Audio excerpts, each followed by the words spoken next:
Welcome to the deep dive. We've got our sources lined up, and today, well, we're diving straight into a real giant of literature. Hemingway's The Old Man and the Sea. Mm-hmm. And our goal isn't just, a plot summary. We want to really get into the mechanics, the sheer willpower, and those deep themes of dignity that make this more than just a fishing story. Absolutely. It's about pushing limits, isn't it? Hmm. We meet Santiago, this old fisherman out in the Gulf Stream, and bam, right away we know he's hit a wall. 84 days straight, no fish. And 84 days. Yeah. That's not just bad luck. The text makes a point of saying that after 40 days, the boy Manolin's parents called Santiago Solao. Right, solo. And that's key. It's not just unlucky. It Right. means, like, the worst form of unlucky. Cursed, almost. It's serious enough that they pull the boy off his boat. Tell him to go with a lucky one. Which really throws Manolin's loyalty into sharp relief, doesn't it? Because despite what his parents say, he still shows up. Every day. Every single day. He's there for Santiago. And not just for company. He's helping out, carrying the gear, the coiled lines, the gaff, the harpoon. And the sail. You can't forget the sail. Oh yeah, that sail patched with flour sacks. The book says it looked like the flag of permanent defeat. It just paints such a picture right from the start. It does. But then you look at the man himself, Santiago, and he's kind of a walking contradiction to that flag. How so? Well, physically, yeah, he's worn down, thin, gaunt, got those brown blotches from the sun. Skin cancer, the book calls it, but benevolent. And his hands are scarred from years of handling lines. Deep creases. Exactly. Marks of a long, hard life. But then his eyes. Ah, the eyes. Same color as the sea, it says. And we're cheerful and undefeated. That's the line. That contrast tells you immediately where the real battle lies. So the body might show the wear, the salau even, but the spirit inside. Undefeated, cheerful even. It sets up that internal struggle right away. His spirit is still tuned to the sea he loves. And speaking of spirit, their relationship, Santiago and Manolin, it runs on these little shared fissions almost. Like the food. Yeah, exactly. They talk about eating yellow rice and fish, having a cast net. Even though they sold the net, and the rice and fish is just pretend. That little charade says so much, doesn't it? Yeah. About their bond, their quiet pride, maybe even their desperation. It's about maintaining dignity, I think. Yeah. Holding on to that idea that they still have something, even when things are really tough. It's a vital little lie. But he does have anchors to reality, like baseball. Oh, baseball. Yes. The Yankees. DiMaggio. Always DiMaggio. Yeah. Worries about the Tigers and the Indians, but total faith in the Yankees. He even remembers seeing guys like John J. McGraw back in the day. Baseball is like their shared code, isn't it? A language for excellence, for endurance. DiMaggio especially. Becomes his sort of role model later, right? Performing perfectly even with pain. Exactly. A symbol of grace under pressure. It fuels Santiago's own fight. And all this kind of builds up to him pushing past that unlucky streak. 84 days. So day 85 feels different. He decides 85 is his lucky number. And Manolin even offers to buy a lottery ticket with 85. That's the day he goes out again. Determined. So he's mentally ready, spiritually ready. But let's talk about his view of the sea itself before he even gets the hook in the water. Right, because he doesn't just see it as water, does he? No, not at all. For him, it's la mar, feminine. The Lamar. He thinks of her almost like a person, a woman, sometimes kind, sometimes unpredictable, capable of giving great favors or withholding them, but not, acting out of malice. Which is totally different from how the younger fishermen see it. Completely different. They use motors, buoys, modern stuff, and they call the sea El Mar masculine. Like an opponent. Yeah, an opponent or just a place or even an enemy to be beaten. Santiago's approach is reverence, respect. And that respect is matched only by his belief in his own skill, his precision. He says that line. It is better to be lucky, but I would rather be exact. That's the one.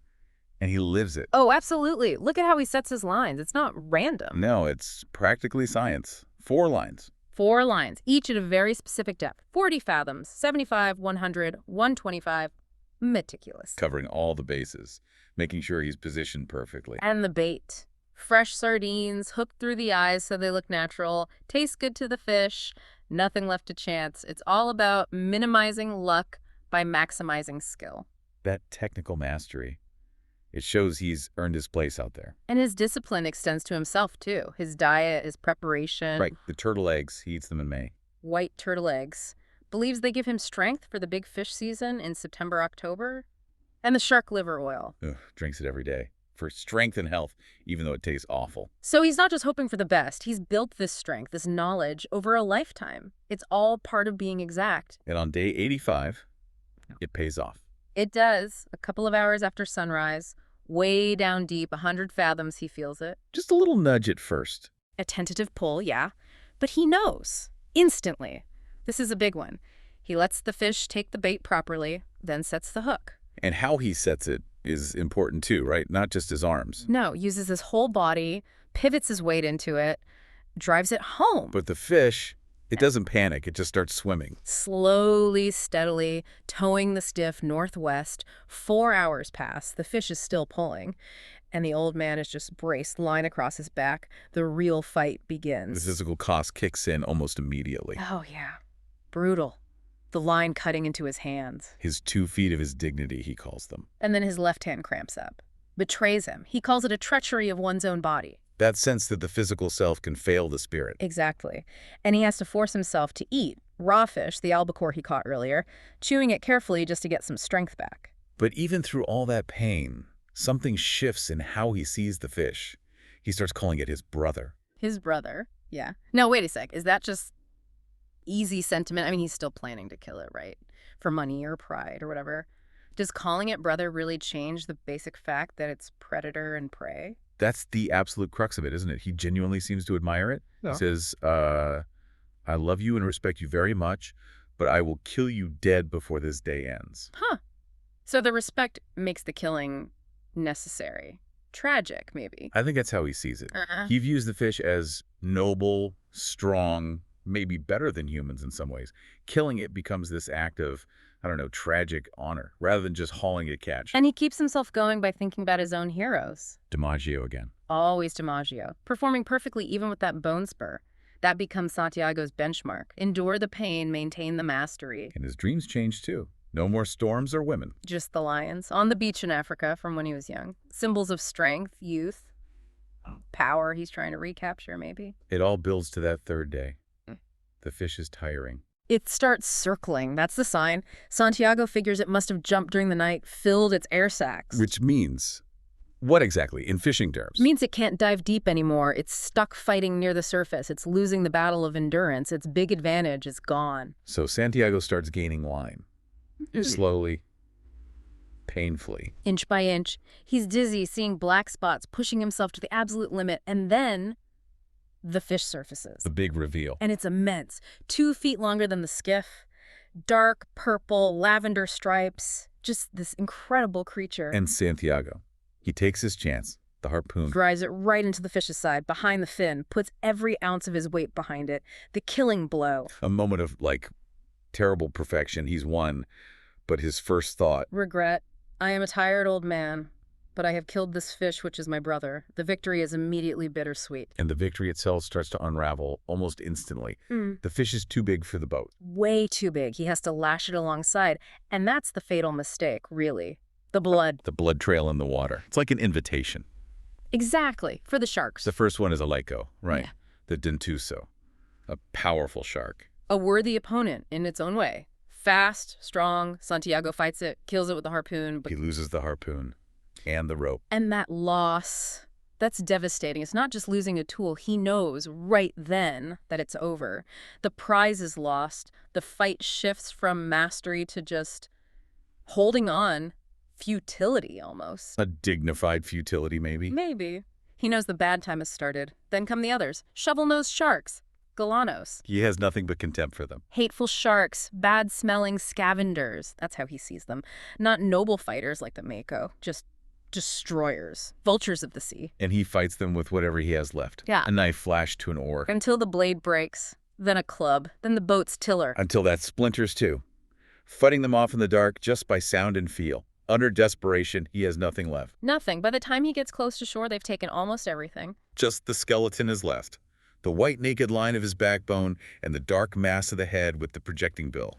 That's all. And that's when he says it. I went out too far, acknowledging the cost. But then he follows it immediately with that other line. A man can be destroyed, but not defeated. Yeah.